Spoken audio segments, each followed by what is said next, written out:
When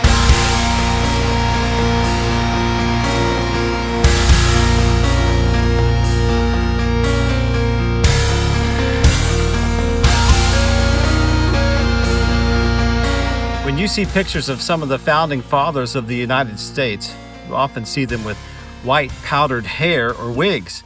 This was a status symbol of wealth and nobility. Sometimes these white wigs were just referred to as wool. There was a clever lawyer who had fooled a judge who was wearing a white wig, and the local newspaper reported that he had pulled the wool over the judge's eyes. So this became a common expression for deceiving someone.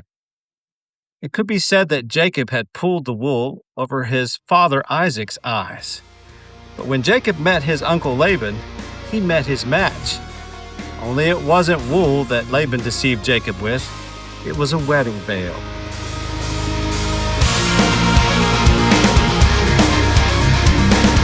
Welcome to Building Metal, brought to you by Baird & Wilson Sheet Metal. When Jacob arrived at Paddan Aram, he came to a well where he met a beautiful young female shepherd. He is surprised to learn it is his uncle Laban's youngest daughter, Rachel.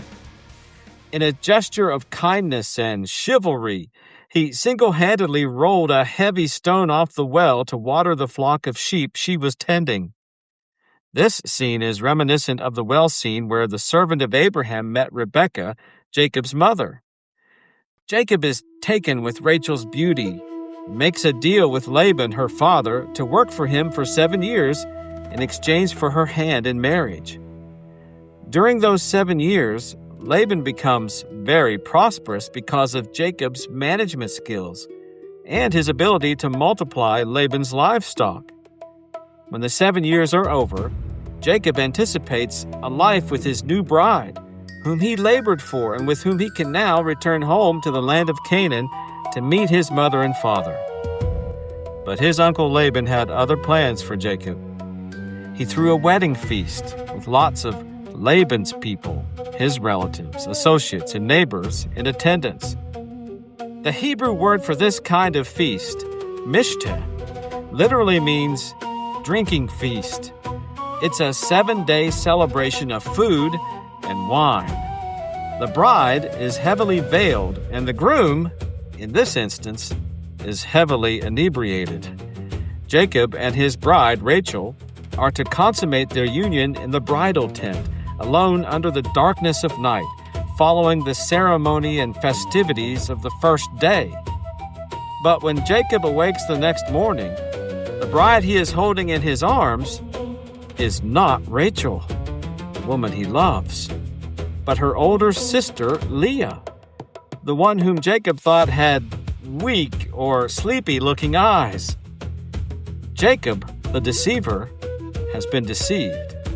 In the same way he deceived his father Isaac, he had mistakenly made a covenant with someone who was disguised as a sibling, and he was lured by the immediate sensations of smell and touch. It was too dark to see, and perhaps too loud to hear, that this was not the face or voice of Rachel. Isaac's discernment may have been dimmed by age, but Jacob's was dimmed by wine. So Jacob said to Laban, "What is this you've done to me? I served you for Rachel, didn't I? Why have you deceived me?" Laban replied, "It is not our custom to give the younger daughter in marriage before the older one. Finish this daughter's bridal week, then we will give you the younger one also, in return for another 7 years of work." Of course, another 7 years. It's notable that Laban doesn't refer to his daughters by name, just the older one and the younger one. Jacob was forced to agree to the terms. He was alone and at the mercy of his father-in-law and all his associates. Though he may have been unaware at the time, he had physically sealed the marriage covenant by sleeping with Leah. He was at the mercy of Laban. At the end of the 7-day festival, he is given Rachel as his second wife, but he must now work an additional 7 years as part of the deal. During those years, the two sisters would compete over the affection of Jacob and the children they could provide him. Jacob continued to make Laban even more prosperous, although Laban changed Jacob's wages 10 times, and not for the benefit of Jacob. After a total of 14 years working for Laban, Jacob still didn't have any flocks or assets of his own. He was still dependent on his father-in-law. When his time was up, he asked Laban to allow him to take his wives and children and go back to his homeland of Canaan. Laban, not wanting a good thing to end, asked Jacob to instead name his price to stay. What Jacob says next is unexpected. He tells his father-in-law he will stay, and, "Don't give me anything, but if you will do this one thing for me, I will go on tending your flocks and watching over them. Let me go through all your flocks today and remove from them every speckled or spotted sheep, every dark-colored lamb, and every spotted or speckled goat.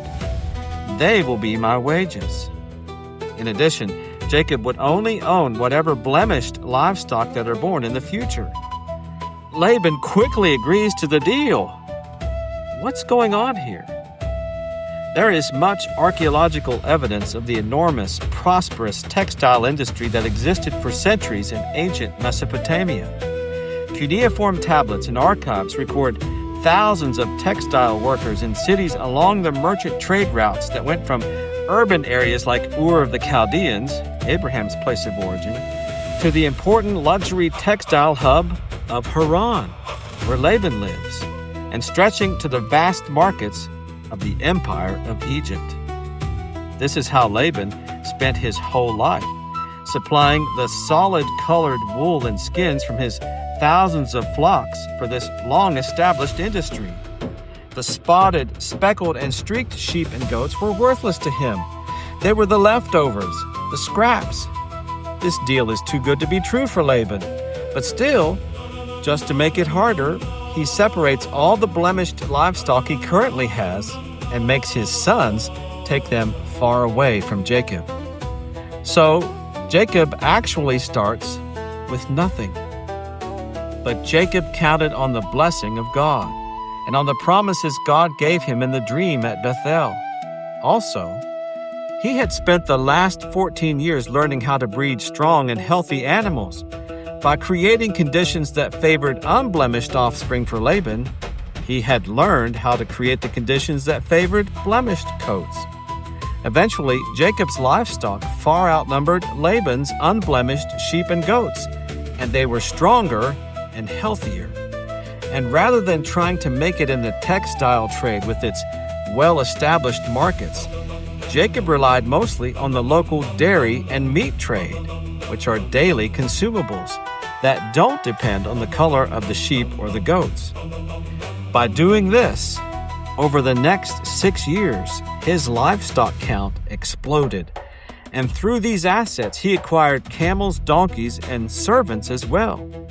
The unfair deal that Laban made with Jacob was supposed to keep Jacob dependent on him so that he would never leave. Instead, Jacob's wealth and possessions multiplied exponentially. This did not sit well with Laban or his sons. But this time, Jacob relied on the provision of God, rather than his ability to pull the wool over someone's eyes. Then the Lord said to Jacob, "Go back to the land of your fathers and to your relatives, and I will be with you."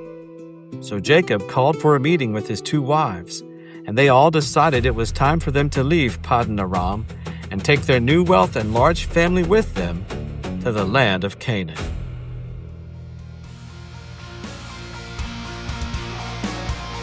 Here are some tools to take with you. Number 1, if you sow deceit, you will reap deceit. Number 2, there is value in everything.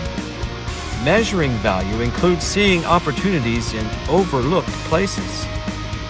And number 3, trust in God's provision and pay attention to the things He has taught you in the hard times. We'll be back again soon with more tools from Building Metal.